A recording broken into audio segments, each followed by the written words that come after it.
Der var den, gitt. Oi, steikje meg!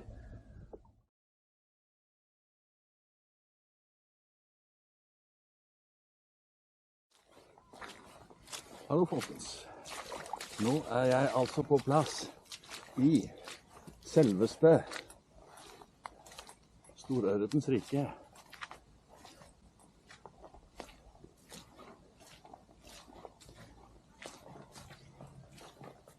Klokken er snart 11. Det er 2,5 timer til full fjære.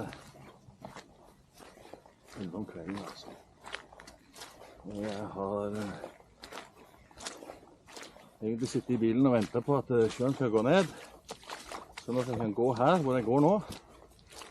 På Flo så kan jeg ikke gå her. Jeg kan kanskje gå her, men da med vann til klærne, eller enda høyere. Legg merke til hvordan det ser ut her, folkens. Det enorme området som kommer fram. Så sjøen på Flo går helt opp til skogen her, hele veien bortover. Nå skal jeg gå 1 kilometer nedover her og fiske.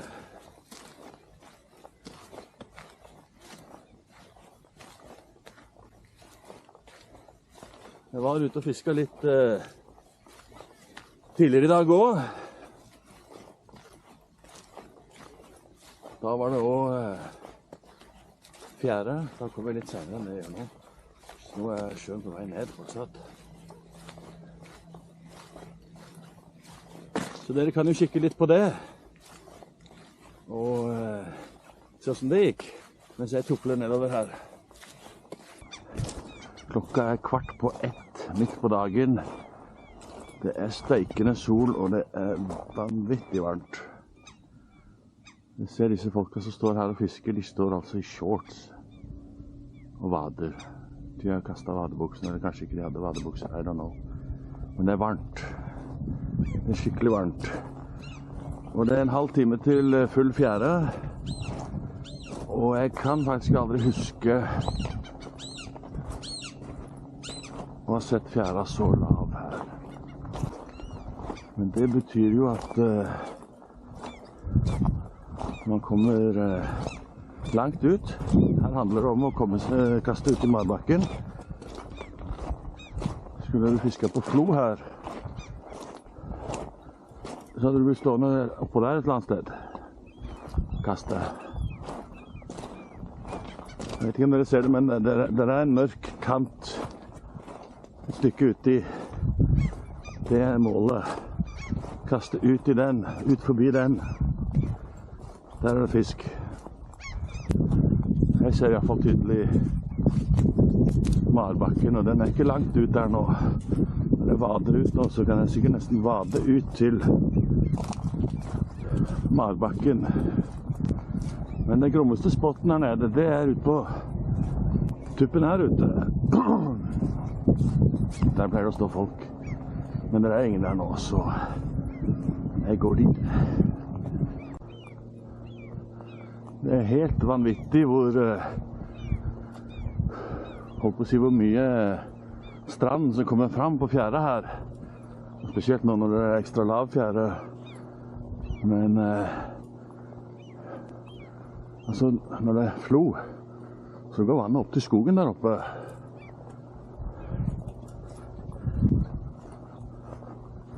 Det er sikkert 1 kilometer bort dit. Så egentlig så er det nok så perfekt her akkurat nå, bortsett fra at det er midt på dagen og steikende sol. Så det er altså om å gjøre å komme seg ut på det skjæret som er der, det sandskjæret der. Normalt så tror jeg ikke det er tørt i det hele tatt, men det er det nå altså. Og nå ser dere sikkert tydelig dere også marbakken. Vanskelig å se uten briller da, men den er rett der, marbakken. Jeg skal gå bort til den og vise den. Bare få opp noen snøre her. Så her skal det gå an å vade ut til det skjæret, mener jeg altså. Men Jeg vet ikke hvor dypt det er uti der. Jeg tror ikke det er mye dypt. Det gjelder jo ikke å bli stående for lenge der ute da. Det er jo litt min panikk, så må jeg jo svømme inn etterpå. Det gidder jeg ikke.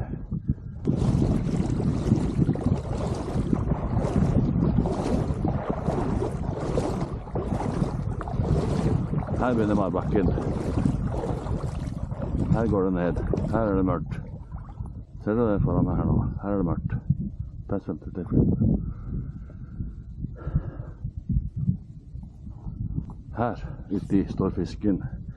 Det er jo helt fantastisk. Jeg kan vade altså helt ut til marbakken. Så jeg trenger ikke å kaste langt i det hele tatt. Kaster langt, så er jeg jo langt ut forbi marbakken. Nå vinner jeg rett i trynet da. Kan vi prøve et kast eller to. Jeg skal ha oss ut på det skjæret der.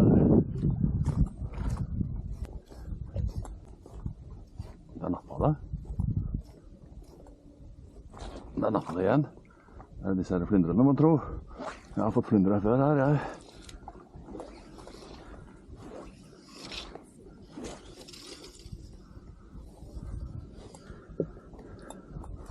Jeg har vært borti noen skikkelig grove kjøretere her også.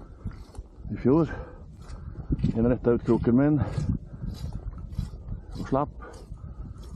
En røyk snøret mitt. Så jeg har liksom ikke hatt helt... Det har vært litt stang ut for meg her på denne plassen. Men jeg har nå vært borti noen skikkelig grove fisker, altså. Hadde det vært på natta dette her, så hadde jeg hatt kjempetroa, men siden det nå er midt på dagen, så har jeg ikke all troa, altså, men...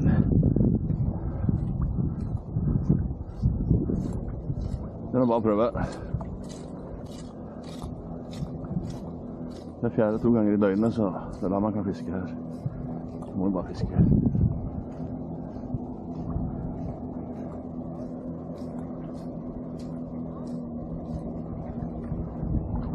Det er på natta det skjer, altså. Det viser seg gang på gang. Overalt, egentlig. På natta ser tingen.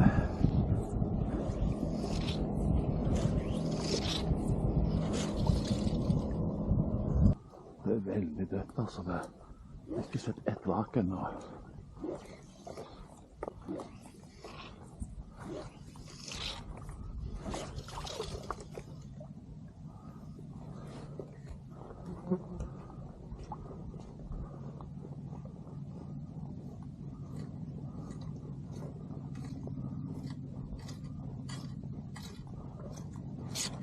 Der.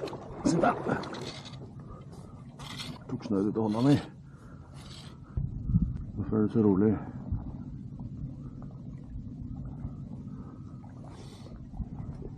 Det er litt vekt igjen. Se der, ja.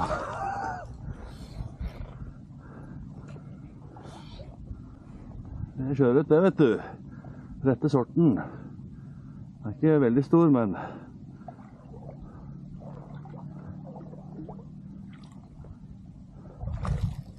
Det er rundt 1 kilo.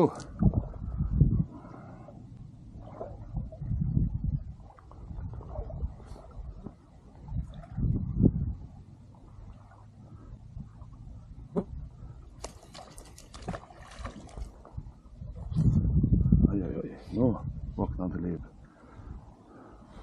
Jeg tok jo ikke med meg hoven her da. Jeg skal ikke gå og dra på den i dag. Så jeg ikke har jakke på meg, så blir jeg bare vått på ryggen. Jeg må gå med hov nå. Så. Skipper hov. Angrer litt på det nå.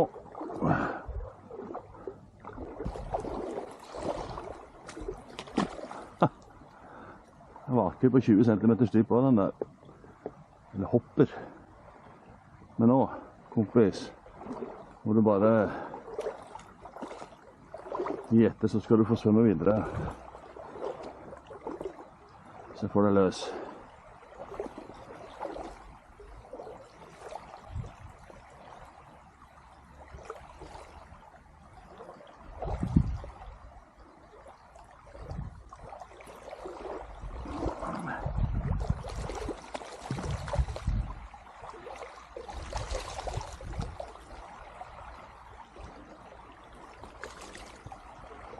Flott fisk.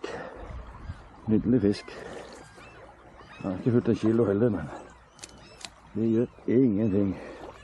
Det var gøy å faktisk få fisk. Så.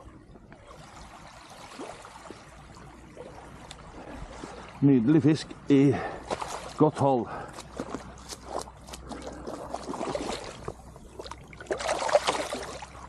Der gikk den, vet du. Haha. Der er den.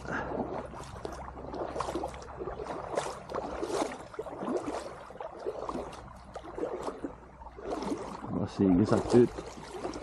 Ja, men det var gøy. Det var skikkelig gøy. Åh, jeg sliter med varmen. Det er for varmt å fiske. Det er sikkert 20 grader. Med alt dette dritet her på. Jeg er jo gjennomgått av svette nå. Det er håpløst. Vi må gå kilometervis for å fiske. Det går bare ikke. Det er bare ikke kjent. Det er jo klistret inni nå, inni vadebuksa her. Men jeg har kommet meg ned på stranda. Men det er enda langt igjen til der jeg sto tidligere i dag. Langt nedpå der. Og det ble noe fisk tidligere i dag. Jeg er fornøyd med det. Det var midt på dagen i steikende sol, så det er ikke perfekt det, altså. Men da var det ikke mange som fisket her. Da var det meg og så et par som sto der lenger oppe der. Men nå er det en del folk, og det kommer sikkert mer folk også. Så blir det litt kamp om plassene, men det er mer nok plass til alle her. Det er ikke noe problem. Det er varmen som er problemet. Så det skjæret som jeg sto på tidligere i dag er ikke synlig ennå, så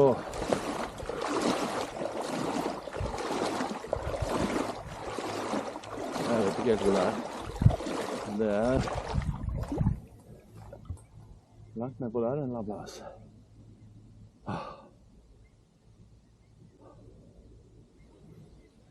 Sett med den der.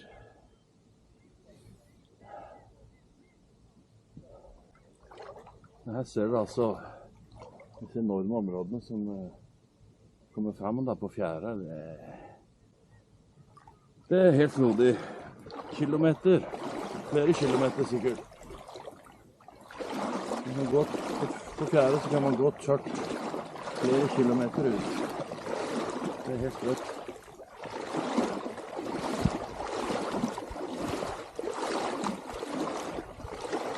Åh. Det er så varm her, så jeg kan ikke kjøre den. Dette tror jeg nesten er farlig. Overoppheting. Jeg reiser på ferie nesten til Nordpolen. Og så er det pinlig så varmt der også. Det er ikke staulig.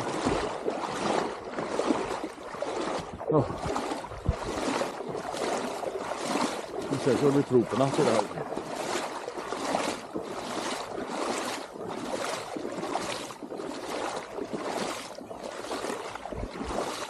Hvem skulle trodd det?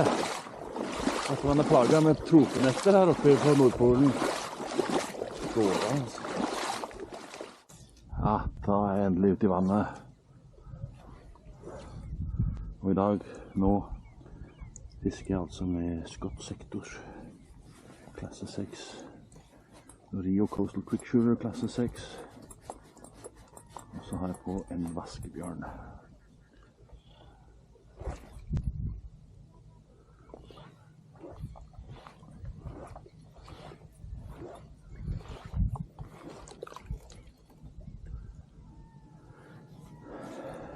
Tidligere i dag så fisker jeg med Grace klasse 7.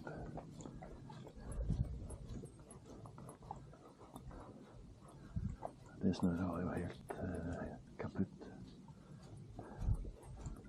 Nå har jeg et snøre som er ok.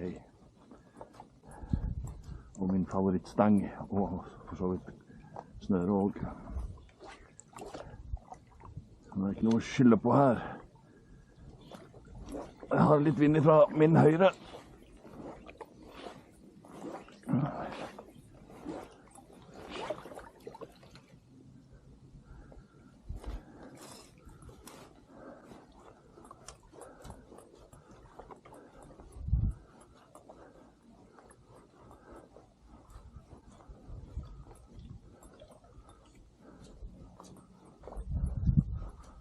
har jo en høne å plukke med en viss storfisk uti her, som både rettet ut kroken min en gang, og røyk snøret mitt en gang i fjor. Så i år så har jeg 0,35 tippet. I fjor hadde jeg 0,30. Jeg prøver en ny variant av en flue. En litt oransje, brun rekevariant med conehead.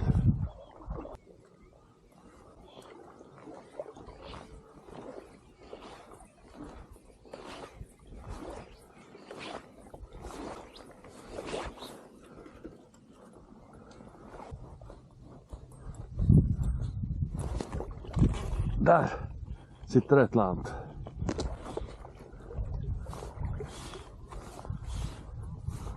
Med litt seis på. Hva er dette for noe? Her kommer det alt for fint. Så flere ryggfinner ute i det tyder på at det kan være en pukkellaks.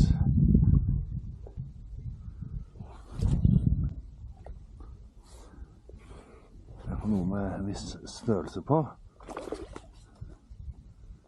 Absolutt.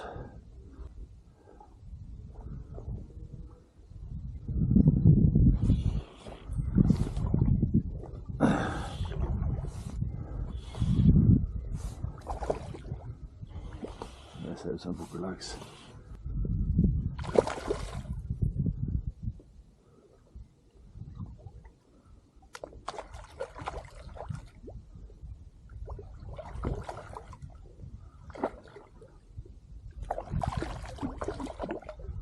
En pukkellaks. Det er godt nok det. Det er godt å kjenne litt røsking i stanga. Det har vært ganske dødt.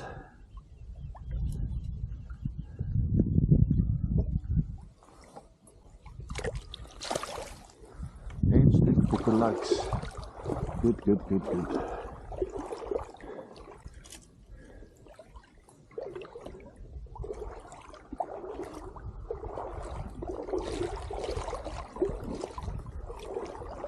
Ja, det var nice. Endelig på en fisk.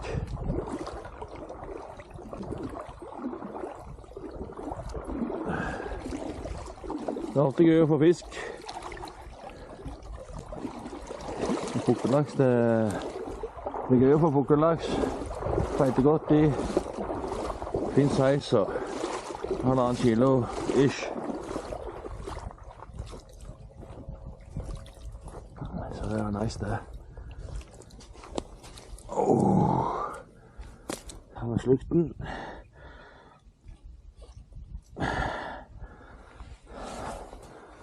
Det er i hvert fall en fisk.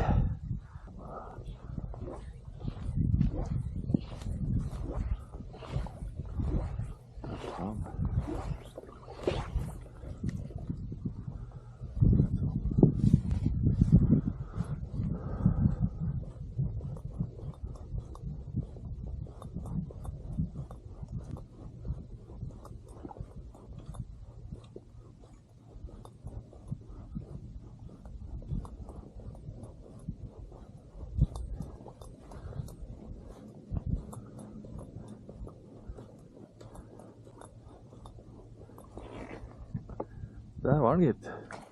Oi, steike meg! Det så ut som en ørret. For pukkellaksen hopper da ikke sånn. Og da er det en fin en. Holy moly! Pukkellaksen hopper da ikke sånn.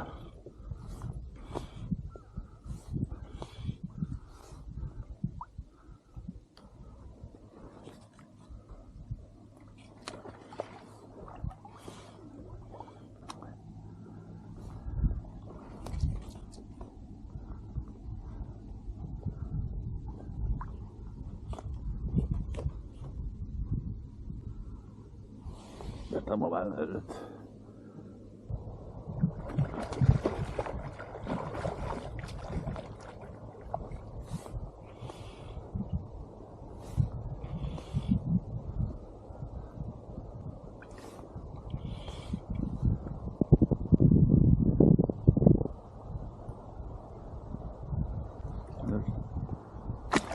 Rett foran meg her nå, nesten i beina mine. Der har jeg den, vet du. Holy moly. Det er ørret.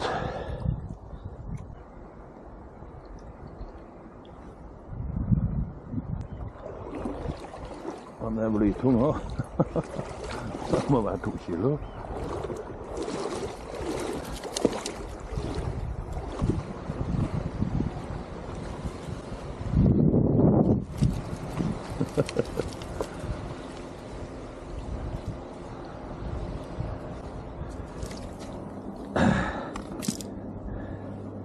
Den skal jeg ha.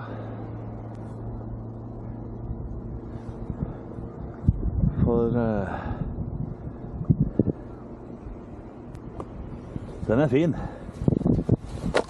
Den vil jeg ha. Jeg sitter så vidt i munnviken. Men se på den der.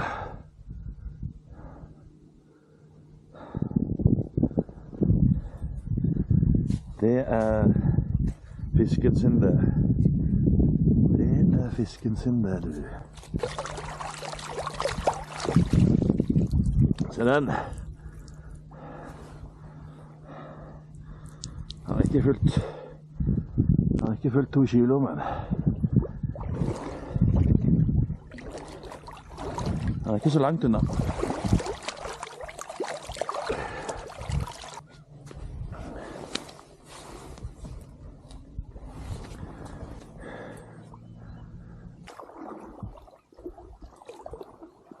Nå ble det jo jækla fint her.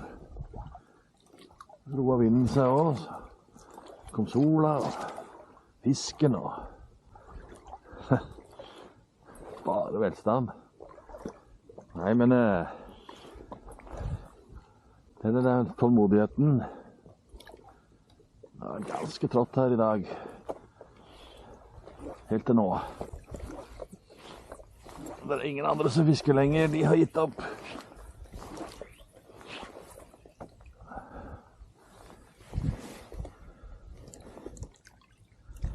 Men jeg holder koken. Og det lønner seg det, altså. Å være tålmodig.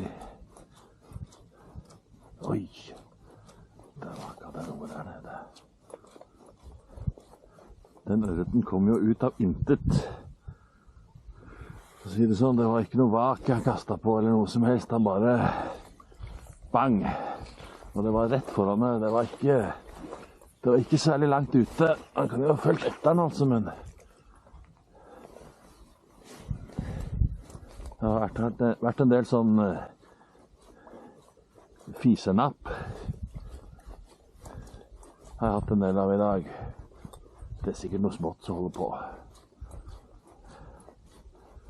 Den ørreten der, det var ikke noe fisenapp. Det var bang kontant.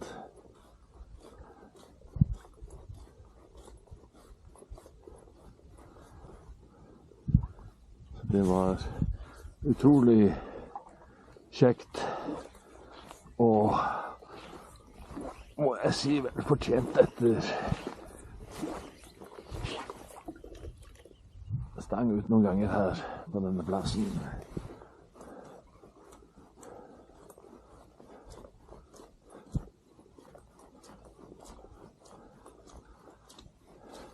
Men det finnes mye større fisk enn det uti her, altså.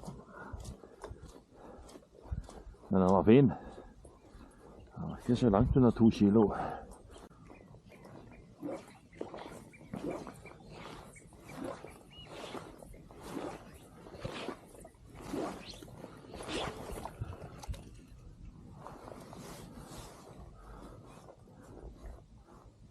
Oi, der var han.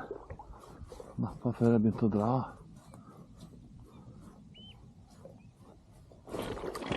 Oi, der var han, vet du. Men han glapp.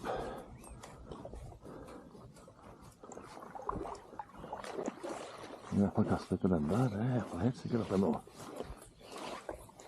Tro meg nå. Fint kast. Sånn.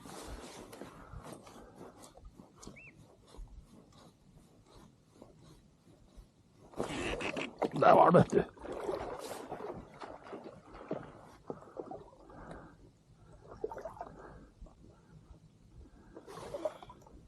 Det tror jeg var sjøørret.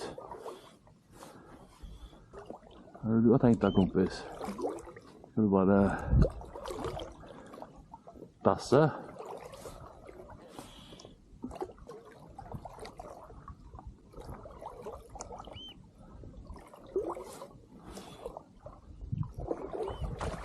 Nei, den skal ikke bare dasse. Den er ganske så fin, den her også. Faktisk.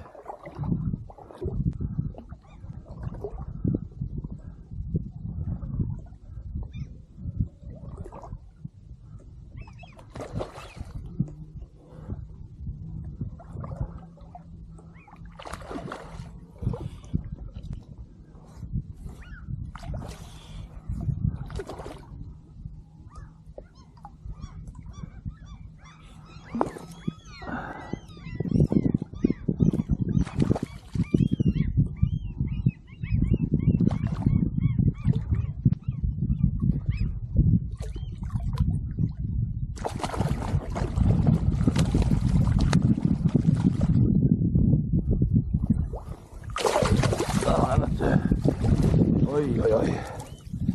En til. Nydelig ørret. Oi, oi, oi. Den er tung, den også.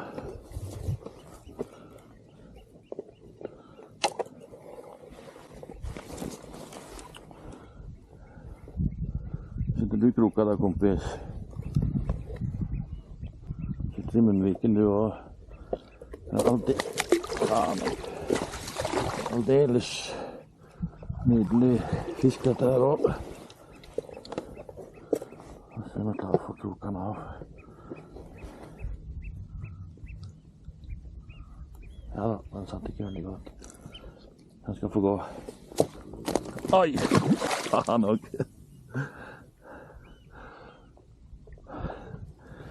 Men en aldeles nydelig fisk på drøyt 1,5 kilo. Jeg tipper det var.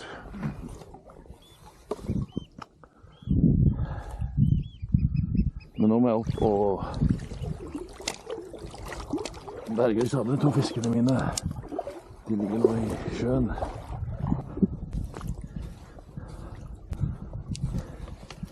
Det er litt håpløst når det bare er sand overalt. Sjøten likte den flua der, altså. Det er en flue som jeg egentlig ikke vet helt hvor jeg har fått det fra. Noe jeg har kjøpt en gang sikkert. Som jeg aldri har brukt før, men den ser nå lekker ut, egentlig. Med en liten sånn en kon. Så gjør den litt tyngde igjen da. Men jeg tenker at jeg skal ta og tofle opp til Moloen. Prøve litt der.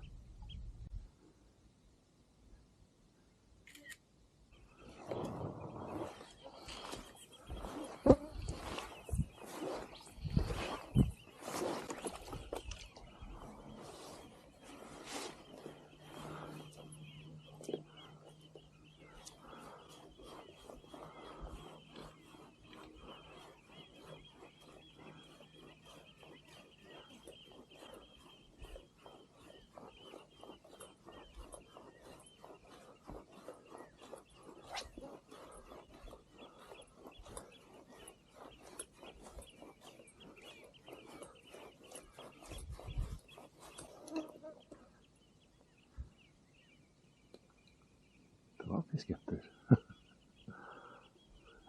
Kjente den nappa. Jeg så den ikke, men jeg så den bølga. Kjente den nappa.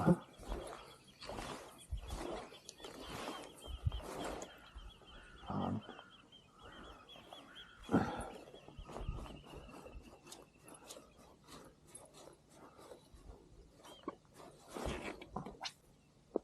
Der er den, vet du.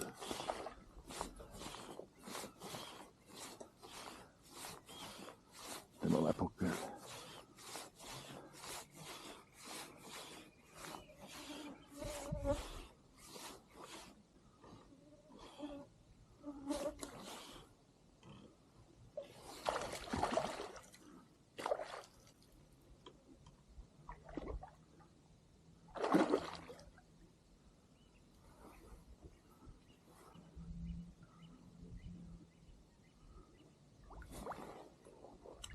ikke hoven heller. Hva er dette for noe da? Det må være bukkel.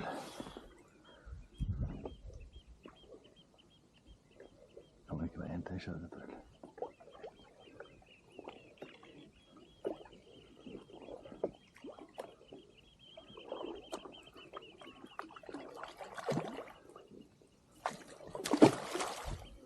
Det er kjøret.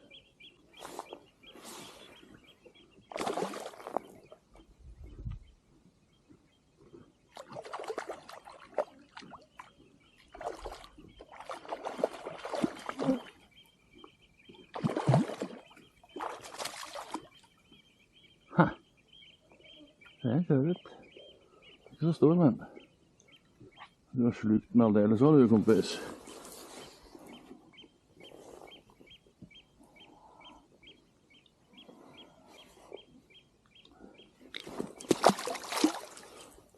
Det er ingen fare for at den detter av.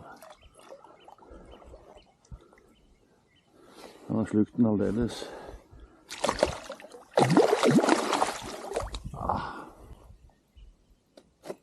Nei, det er ikke det, vet du. Han har slukt den totalt.